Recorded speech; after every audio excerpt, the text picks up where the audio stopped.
to another episode of No Trash, Just Truth.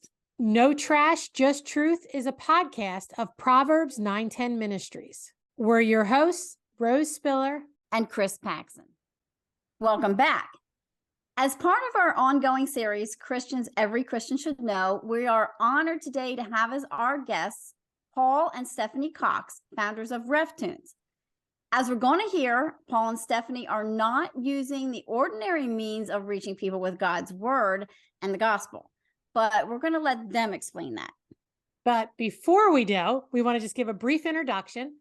Paul and Stephanie live in southern Wisconsin with their 4 children, and in their words, there are 3 noisy chickens and few thousand honeybees. Reftoons is not their full-time gig. Paul's a full-time freelance cartoonist, and Stephanie takes care of and homeschools their children. But somehow they managed to pump out brilliant cartoons through Reftoons. Paul's the artist, and Stephanie does the mailings and is the voice behind the camera in the live videos. And as they say on their website, they enjoy working together to develop their content that points people to Christ. So welcome, Paul and Stephanie. Thank you. We are happy to have you here. We are thrilled to have you. Yes. Can you start out by telling everybody a little bit about yourselves, like how you met, how you became Christians, about your kids? Sure. Yeah, well, first of all, we no longer have honeybees. Unfortunately.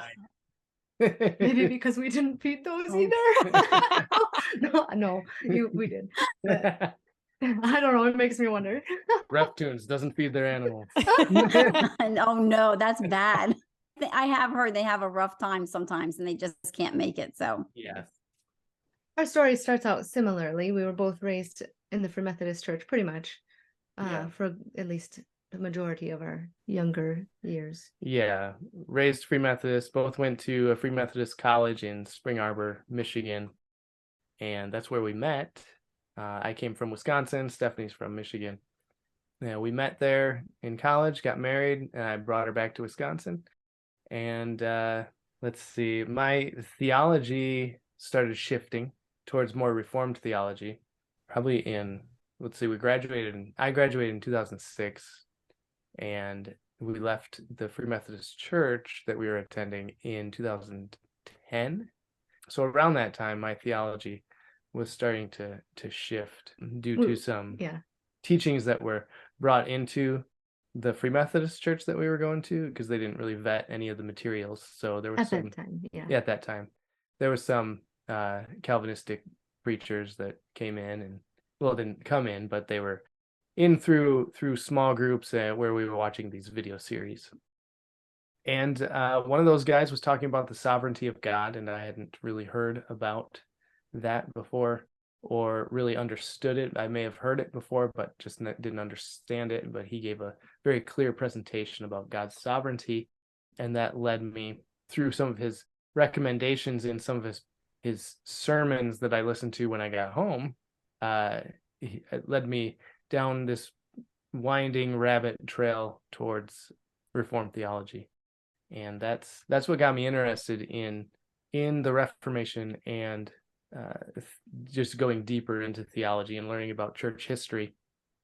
So because the Methodist Church didn't vet their people, you found biblical theology.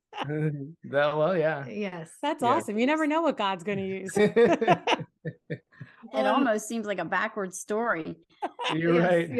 Yeah. Once he started learning and kind of getting into all the it was a big shift. I was not on board at all for a while. I was pretty cage stagey. Well, it becomes like everything that I ever knew, everything that I was comfortable with, the man that I knew, that I had married, just like nothing was familiar anymore.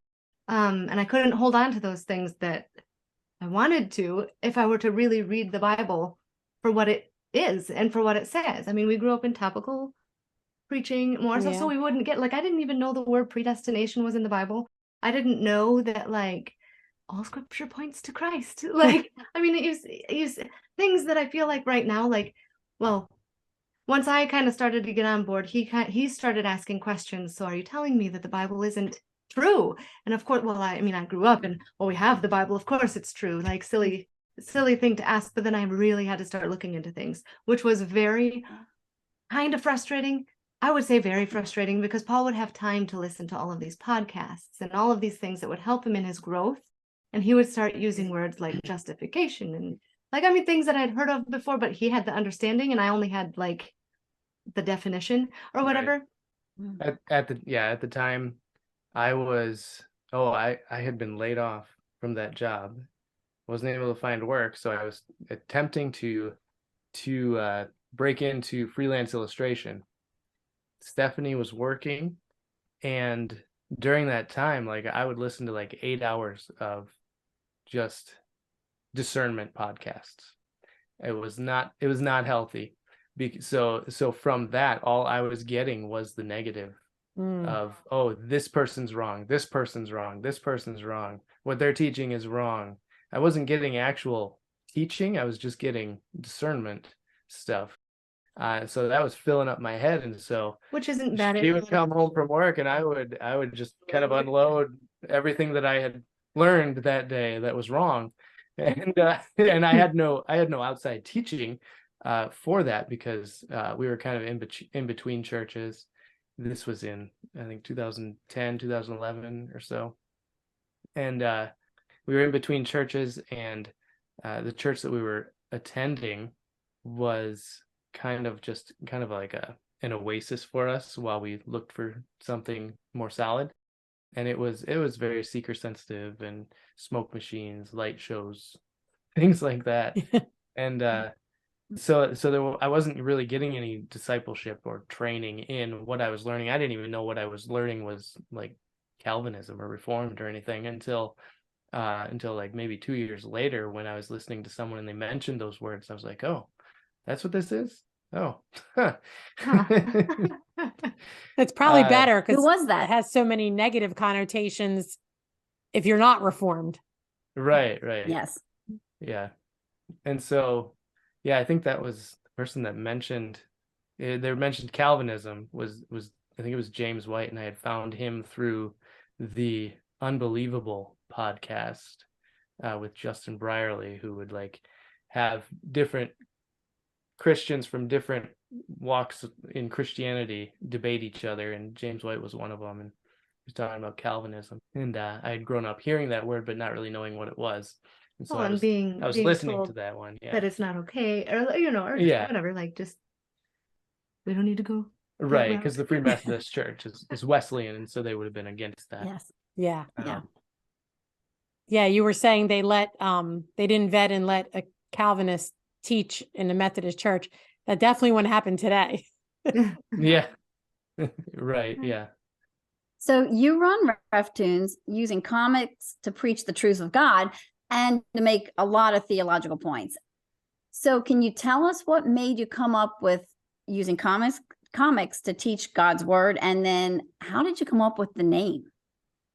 Oh, if I could back up just a little bit. Oh, sure. Yeah. Growing up, like, well, not even just growing up. I mean, I guess even now, just back to like, Paul's very good at making things understandable. If he can anything, he's just good at it no matter what, but it's especially helpful when he's drawing something.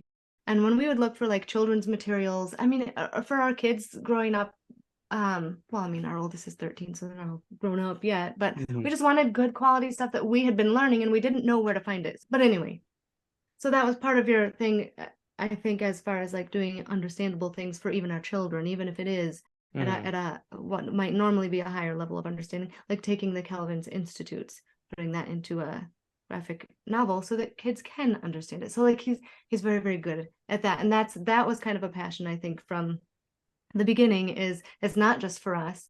This has to be for other people, because God has given Paul a gift. He can't use it really in the church necessarily. Right. There's no real outlet in the church, the local church for something like that. But if I can create these materials that are helpful and distribute them somehow, right. Sorry. So I'm going to do that. Yeah. So starting up.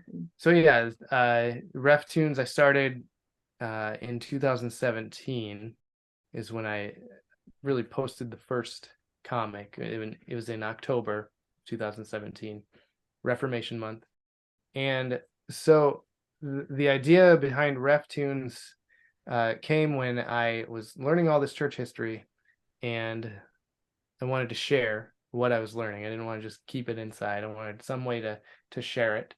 And I was reading from all the old dead guys, and a lot of them have some amazing quotes that are just very, very picturesque and very easy to have like a mental picture. So I thought, well, I've always loved comics. I've wanted to be a cartoonist since I was a kid, and You have I have been a cartoonist since I was a kid, and I've been working full time as a freelance illustrator for, well, now for the last like 12, 13 years or so. And so I draw comics every day, cartoon characters every day, anyways, apart from Reftoons. And so I just wanted to meld my two loves, my love of comics and my newfound love of theology together. And the idea came about when I was just sketching around, and I thought, oh, wouldn't it be funny to draw the reformers as cartoon characters and just have them interact with some different parts of the modern world, but using like some of their own writings or some of their own teachings and whatnot. And so I was just thinking like Reformation and cartoons, so I just shortened it to Reftoons. So that's where the name came from. When it first came out, some people thought it was like a sports comic, like referee Reftoon or something. No, not quite. But No, not quite. but It's a maybe. perfect name. What was your first comic? Do you remember? Yeah, it was Martin Luther nailing his 95 Theses to the door with the line of trick-or-treaters behind him.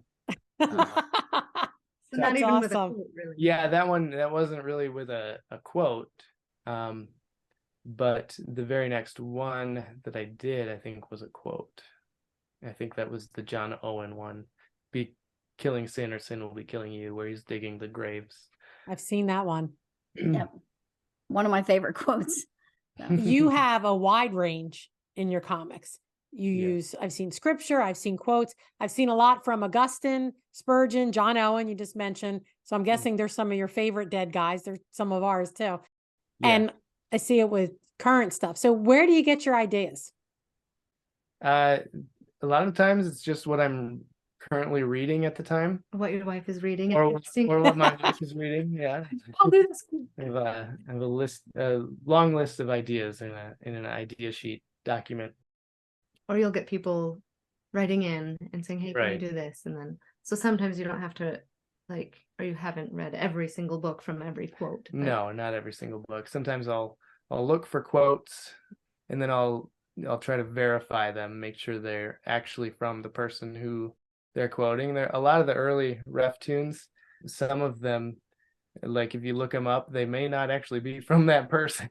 Well, but then you've written on the bottom where it says, Well, yeah, or I sometimes do commonly attributed to, or some of them, like with Spurgeon, there's one, I don't remember which one, but I've given a link to where you can find where he said something similar to the quote, where the quote may have been derived from,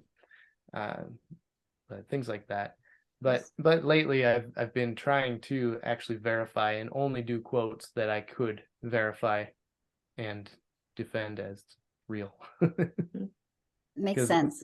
Because there's a lot of Augustine quotes even that like they're attributed to Augustine, but most likely if you see an Augustine quote, he didn't actually say it.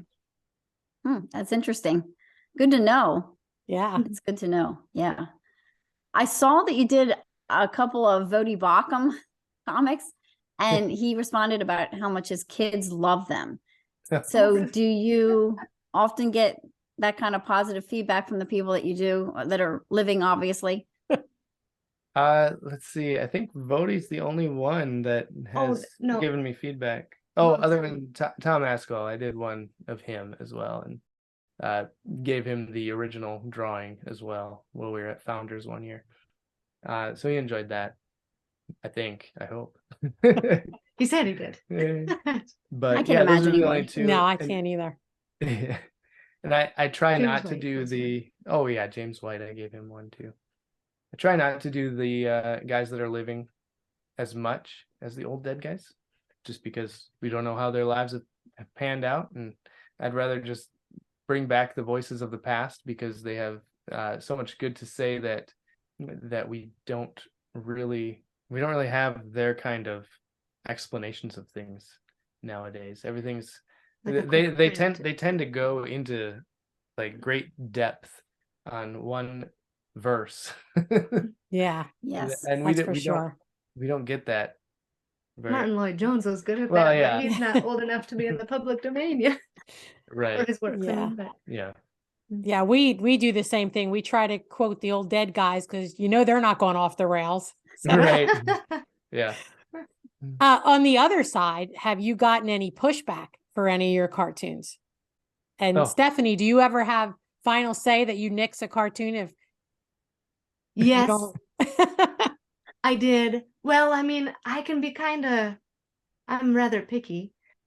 There was one cartoon that he took down because I couldn't handle it being up there.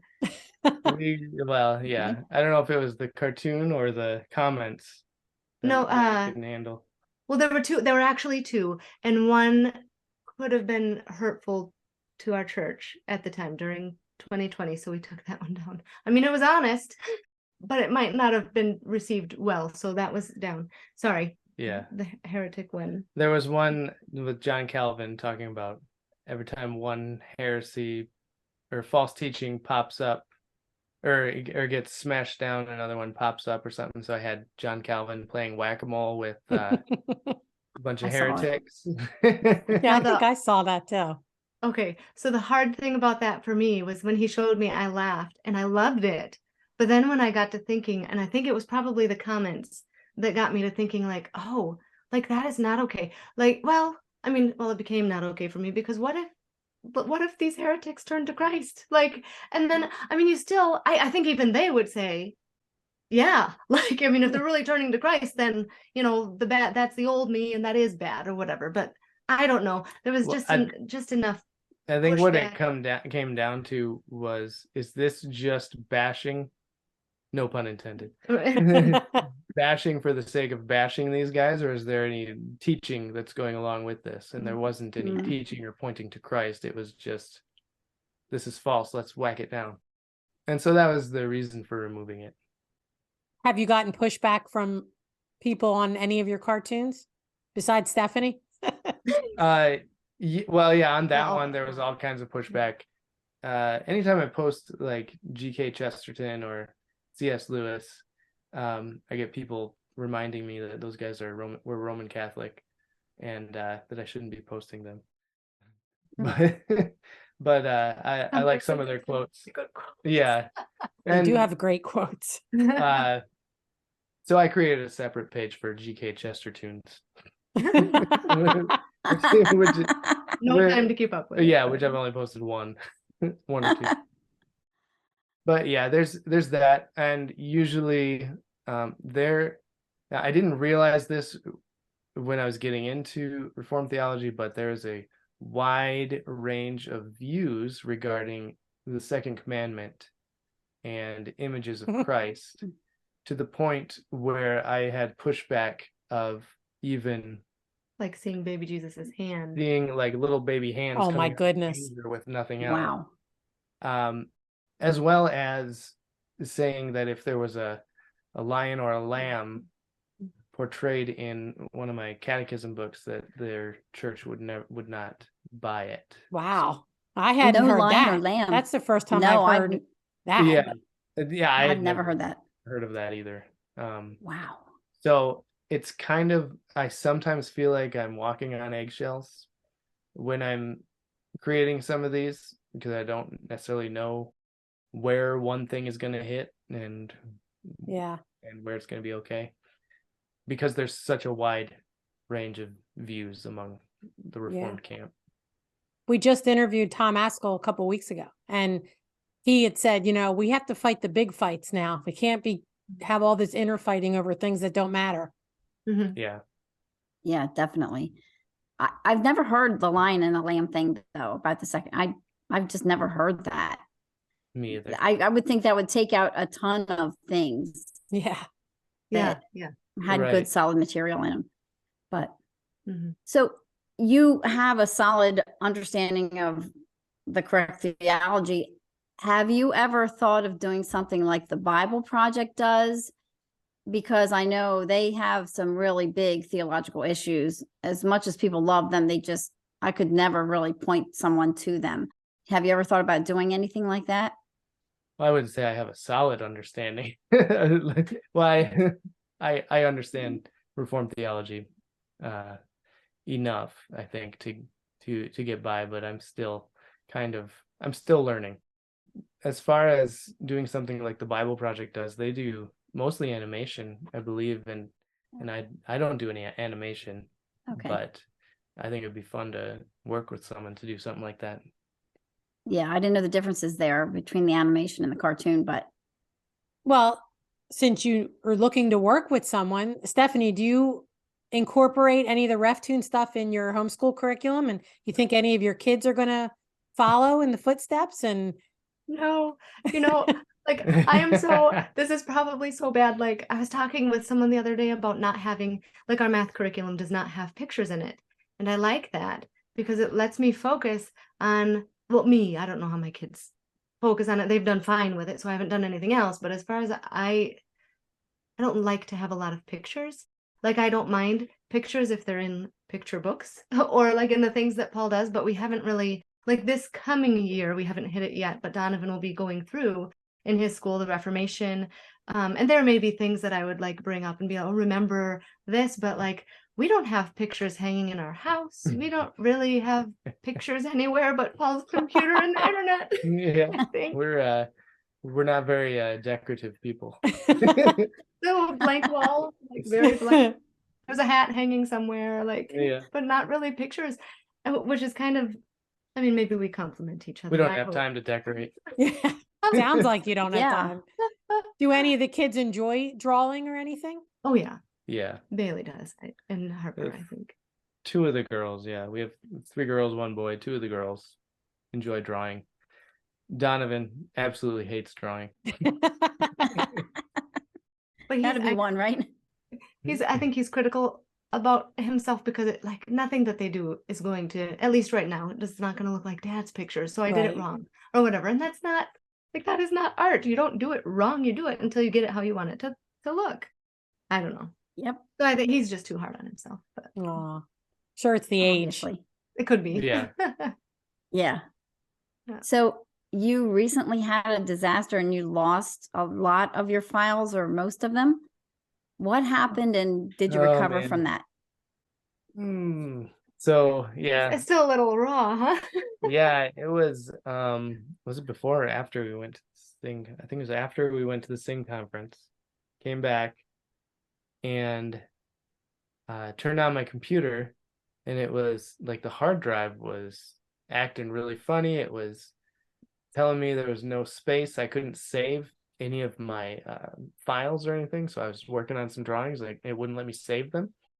And so I was like, something's wrong here. So I was looking at it, and some of the numbers were like jumping around from like I had this much space to this much space, and then just jumping around like I had no space left.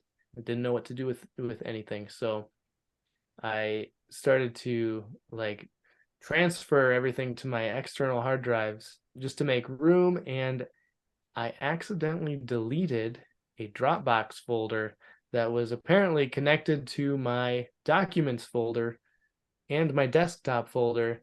And when I deleted that, it took everything that was on there that was not saved onto an external hard drive, and it was gone. Like thousands of files, all of my Reftoons artwork and original files for Reftoons from like 2020 through 2022. And this would have included things like your catechism book, the Westminster, right? Yeah. It would have been things you needed for publishers. Yeah. Or just a lot of my client work that I was currently working on was gone.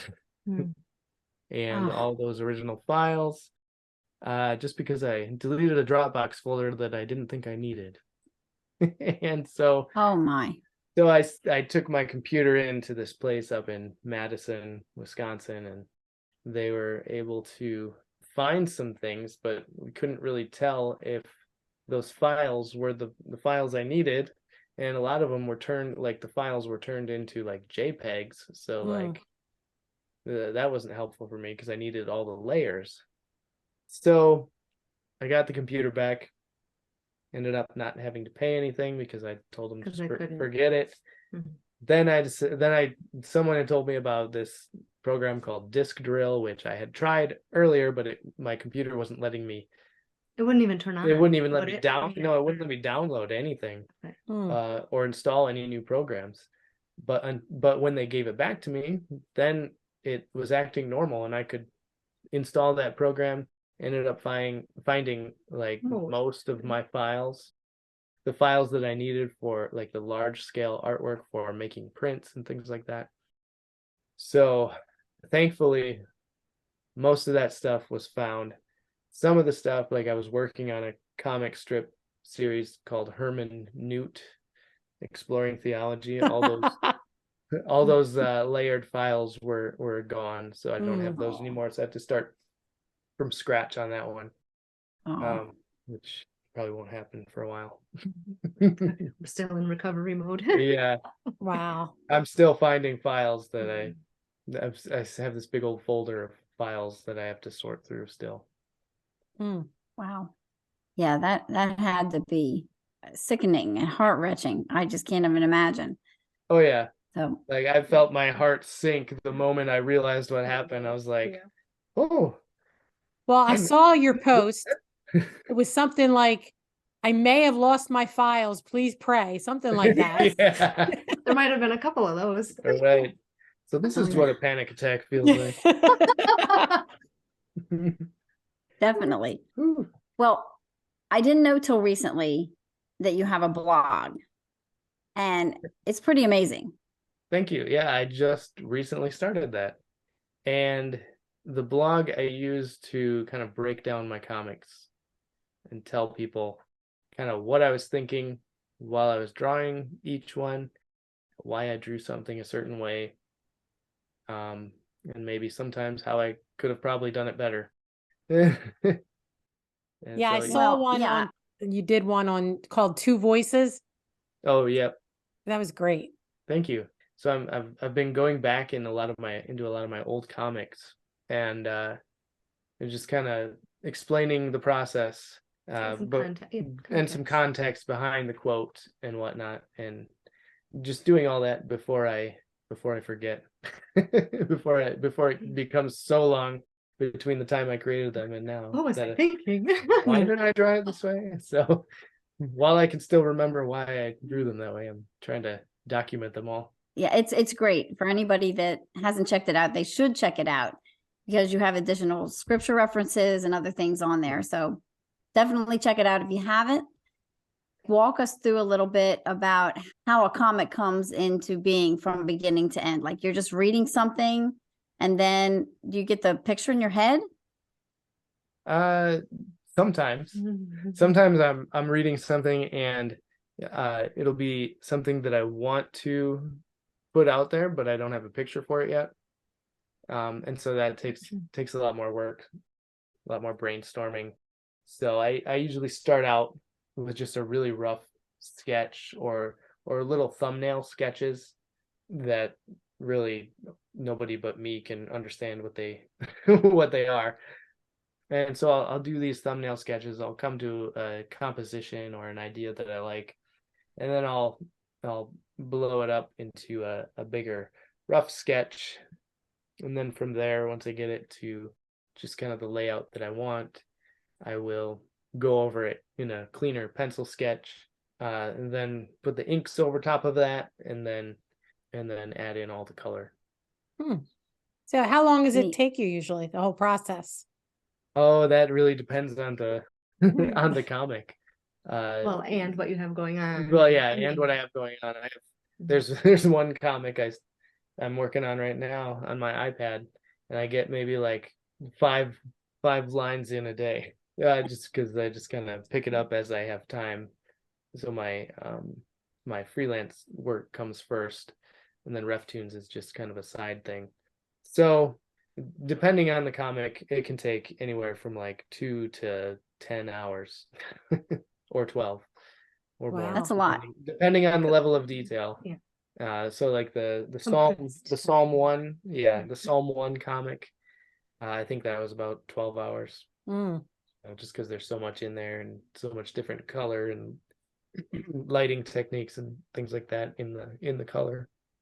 And you've done Westminster Catechism, which you mentioned. You've also done Baptist Catechism. I illustrated an old pastor of ours. He wrote these 2 books, Paul's Big Letter and Paul's Helpful Letter. I bought them for my grandson. They came today. Awesome. He's 12. He's not here right now. He left, and he loves to draw. He's always making comics. And I said, "Oh, I'm interviewing the guy who does this." And the books are great. We were going through them, and we didn't have a chance to really read them yet, but they're awesome. Yeah, he did a good job on those, just kind of breaking down each chapter of each of those books, Romans and First Corinthians. We went through those as a family when we were doing the editing and stuff on there. Yeah. They were good. Yeah, they We were liked good. them. And So- so yeah, I just did the cover design for those and the And pictures there's illustration. pictures in throughout the book, little Yeah, pictures. yep. Each chapter at the heading has a illustration. So I got them off your website. What else do you guys have available on your website? Well, I have the Okay. Pilgrim's Progress, the Poetic Journey. That's one that Stephanie and I worked on together. We adapted Pilgrim's Progress into a rhyming poem, and I illustrated it as a children's picture book. So that's available at reftoons.com. That one's published through H&E Publishing. They are based out of Canada, and you can also get it on their site as well. But I also have a Reftoons Collection 1, and I probably shouldn't have named it 1, Reftoons Collection 1, because it's taken so long to get more Okay. comics made to make a second one. Oops, that was my first self-publishing adventure there. So Is that a collection of some of your cartoons? that's a collection of the first like 2.5 years of Reftoons, 2017 through 2019. Okay. And so it has most of the comics that I have posted on social media during those years.